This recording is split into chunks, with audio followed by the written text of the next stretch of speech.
Good morning, Code Media. RJ coming to you on an off day today. Not my normal schedule, not my normal release date, not something I typically do. Have to do it though because I kind of just flat out missed something that's going on in the card community right now. I don't know why. I've been on YouTube quite a bit this month, but I just flat out missed that it is right now voting for the Baseball Card Hall of Fame 2025 class. So I'm going to log my votes, tell you more about this as we get along. Make sure you all vote. I believe the last day is Monday, so make sure you get your vote in today or tomorrow so we can see who the 2025 class will be of the Baseball Card Hall of Fame, all right? Give me a second. I'm going to turn the camera around and we'll go through my ballot. All right, so the baseball card, the 8th annual 2005 Baseball Card Hall of Fame ballot. The official, that's what Ray would like to tell you. This Hall of Fame for sports cards, for baseball cards, this Baseball Card Hall of Fame was created by Ray from Philly, one of my all-time favorite YouTubers. He's been doing it for quite a while. I've been supporting it. I think only missed 1 year. Anyway, he was doing it on his own early on. It's since become a pretty sophisticated thing. I know that Mike, oh gosh, can't remember Mike's channel off the top of my head, and then Victor, Rookie Card Specialist, they were helping him out. In the last few years, so much so that they actually have an actual Google Doc kind of thing for voting, and there's also there is the website where you can see where all the former inductees are, so you'll know who's, you think, so why wasn't this card voted in already? But it's all here. So this is the release of this is the announcement that was made. Ray from Philly on his channel put this one up April 14th, and I flat out missed it. It's almost a month later, and for some reason, I had no knowledge that this was happening until recently. I saw a couple people putting the ballot up, and it was like, oh shoot, I'm glad I saw that because I would have missed it this year. So under the description of the video, under the description, you have a link to the ballot, a link to the website, and the sheet that shows all the ones already on. So the website actually has also links to all the different cards that were already inducted. But it's the ballot you want to go to so that you can vote for your card. So let me go there and explain a little bit about it. This is the video. I'll put a link to this video in the description below telling you all about it, but I'll go through some of the basics when I get to the ballot. So every year there are 40 cards up to be voted on, 40. Now, since there is an induction every year, what happens is every year we all vote, or as many people as possible. In fact, Ray said it was like 930 some people voted last year. We're dang near 1,000 people voting for this induction ceremony. So that's pretty darn good if you think about it. There's 1,000 YouTubers around the country who feel compelled to participate in Ray's just offering Ray's Hall of Fame ballot, not any other Hall of Fame ballot, the official one. Anyway, there's always 40 up for grabs. So every year, the top 10 by number of votes are enshrined. They become part of the Hall of Fame. The bottom 5 are removed for at least 1 year. So those 5 cards that get the fewest amount of votes are pulled off of the list for at least 1 year, and it is decided later on if they'll ever go back. And then because there are 15 vacancies, every year there are 15 new cards added to the Hall of Fame ballot. So there's 40 every year. The cards number 11 through 35 maintain on the ballot year to year. So here are the cards that are up for election this year. I'm going to go through it. I'm going to talk about each one. I will click on it. You're supposed to pick 10, no more than 10. You don't have to pick 10, but if you're going to pick as many as you want, you should limit it to 10. And then Ray will count up the votes real soon, and just have another video next week letting us all know who we got in. All right. So I'm going to go through every card on the ballot. I'm going to click as I see ones that I'm interested in. I'm going to click and say yes. It may be that I've gotten over 10 by the time I'm done. Then I'll go back and weed it out. But however you want to do the ballot, please vote at least. So just at least vote. So here we go. Here is the first one. I can't switch account. So the first one, 1988 Goodwin Champions Cap Anson. I will tell you this. The 1988 Goodwin card of King Kelly is already in the Hall of Fame, but the Anson is also a very iconic card, so that's going to get my vote. Second one up is Tris Speaker, T206 card. Okay, just because the guy is a T206 does not warrant inclusion. There's plenty of T206s in there already. So no to the Tris Speaker. Same with Cy Young.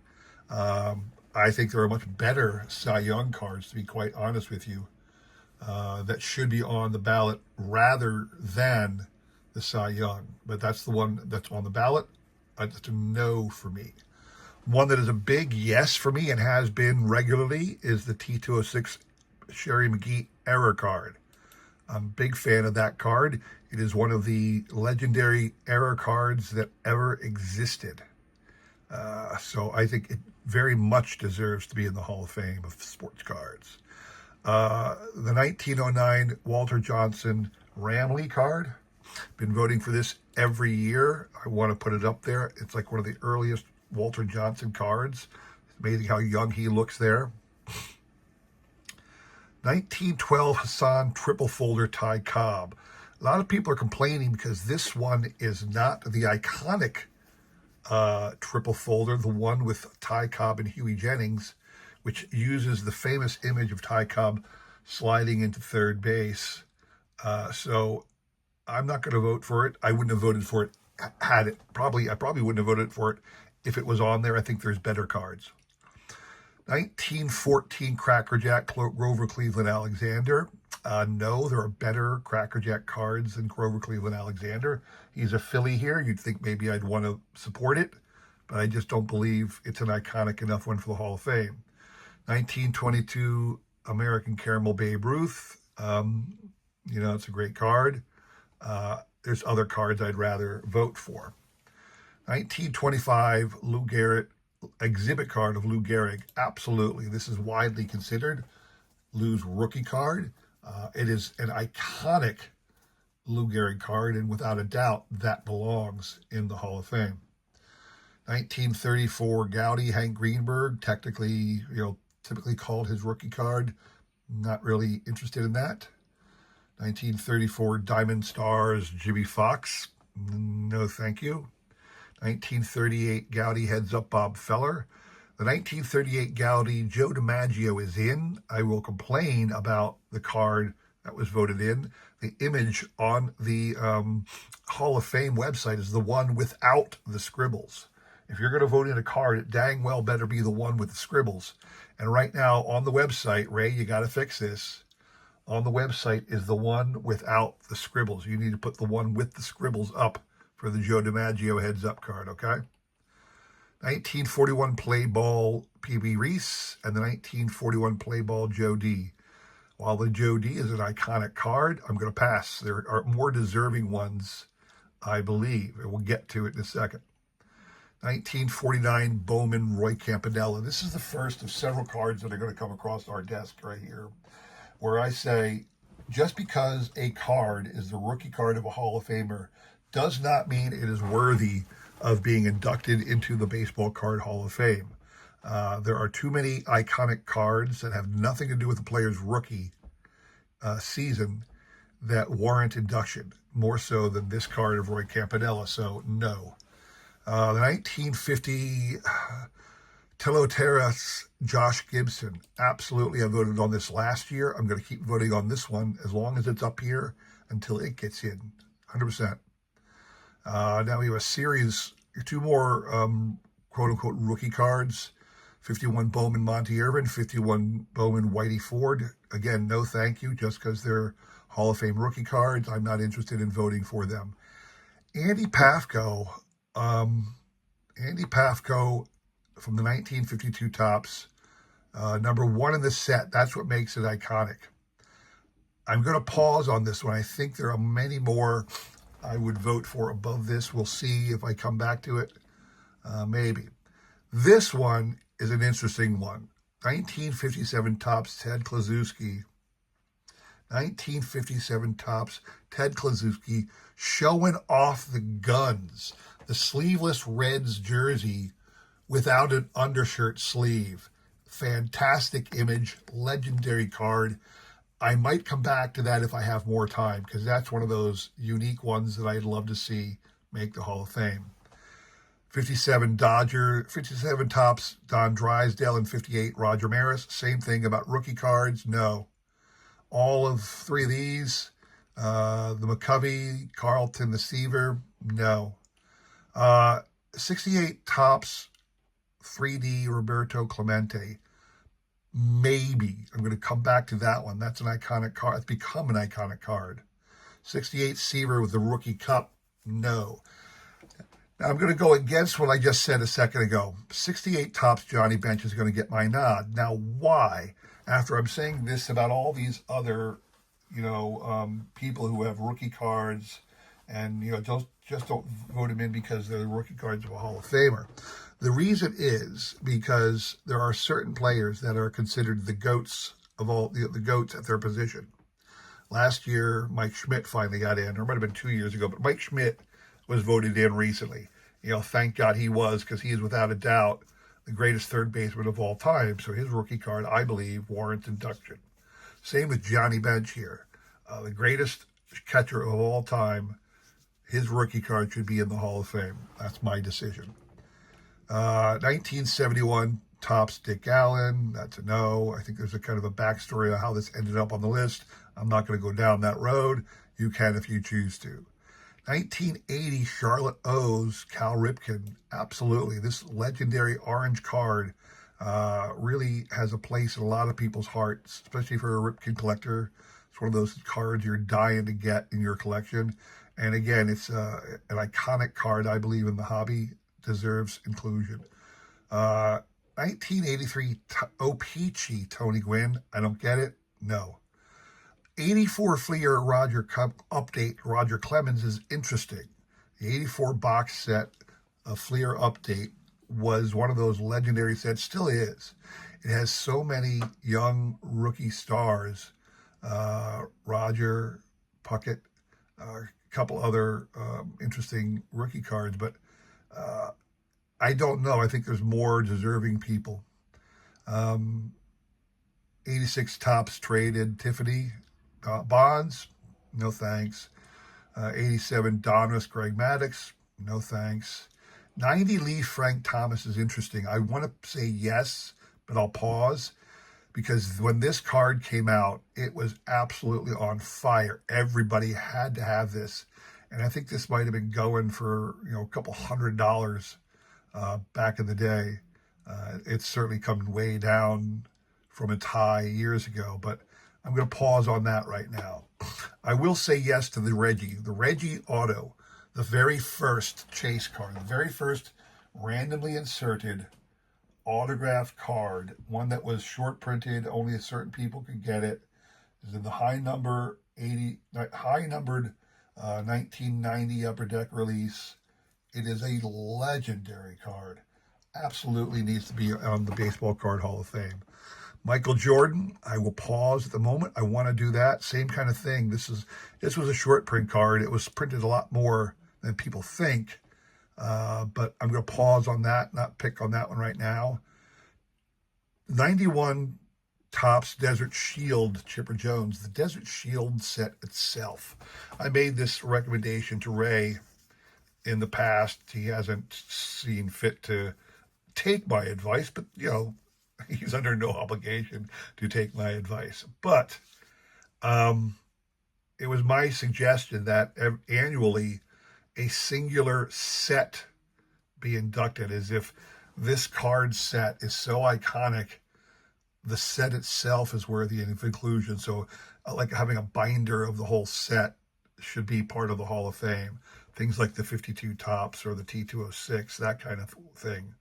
The Desert Shield, to me, the set itself falls in that category. It's worthy. The concept of the Desert Shield set is worthy of inclusion in the Hall of Fame all by itself, rather than honoring one card. That's just my thoughts. Bowman, 1992 Bowman Mariano Rivera. I want to pull the trigger, but it's just a rookie card. And then the 2001 Topps Chrome traded Ichiro Pujols, same thing. So those are your 40 things. I'm going to go back and count my votes, see if I have 10. If not, we'll adjust, all right? So I have 1, 2, 3, 4, 5, 6, 7, 8. All right, so I still have 2 more votes to go. Let's go all the way back to the beginning and consider where I could drop 2 more places. I'm not going to go with the T206, not going to happen. I'm not going to give in to any of these guys here. I still got 2 more around. The Play Ball Joe DiMaggio, everybody's going to vote for that. I just don't want to do that. The Pafko intrigues me. Card 1 of the 52 Tops. And then the Klazuski, because it's just such a cool image. But I'm going to skip. Okay, I'm going to go. I always said I'd always go for the 68 3D Roberto Clemente. That's what I'm going to go for. And then I think, actually, rather than the Michael Jordan SP card, I'm going to go with the Clemens 84 Fleer update, because that is an iconic set. The 84 Fleer update, still to this value, is a multi-$100 set if you can find it. So, yep. So there you go. There's my 10 selections. We'll go back through them again real quick. 1888 Goodwin Champions Cap Anson. Love me that image. It's a very good looking card. I do have a reprint set of the Goodwin Champions from 88. Very beautiful cards. T206 Sherry McGee Error card is an iconic card of the hobby. 1909 Walter Johnson Ramley, just a beautiful card. That's what, 3? 1, 2, 3. 4 is the Exhibit Lou Gehrig for 25. 5 is the Josh Gibson Cuban card. 6 is your Clemente 3D. 7 is your bench rookie. 8, the orange Ripken. 9, the Clemens. And 10 is my Reggie insert. That's it. I've done it. I'm going to hit the submit button. Bam. Your ballot has been cast. So I've done it. I have voted. I've done my due diligence. I've done my duty. Again, if you have the ability, please go check out the channel of Ray from Philly. Ray's, the link will be in the description below for this video. Please go there and check it out. Please try between today and tomorrow to vote, all right? I want to get this over 1,000 hits. It's well worth it. I do know that if you're a football card fan, they have already established a football card Hall of Fame in the sports card world that Ray is trying to put together for a true sports card Hall of Fame. They haven't yet done the basketball or hockey ones, but I think he's working on one of them. But anyway, definitely go check out the link. Definitely go vote. Can't wait to see the results next week, all right? Thank you, everybody, for watching.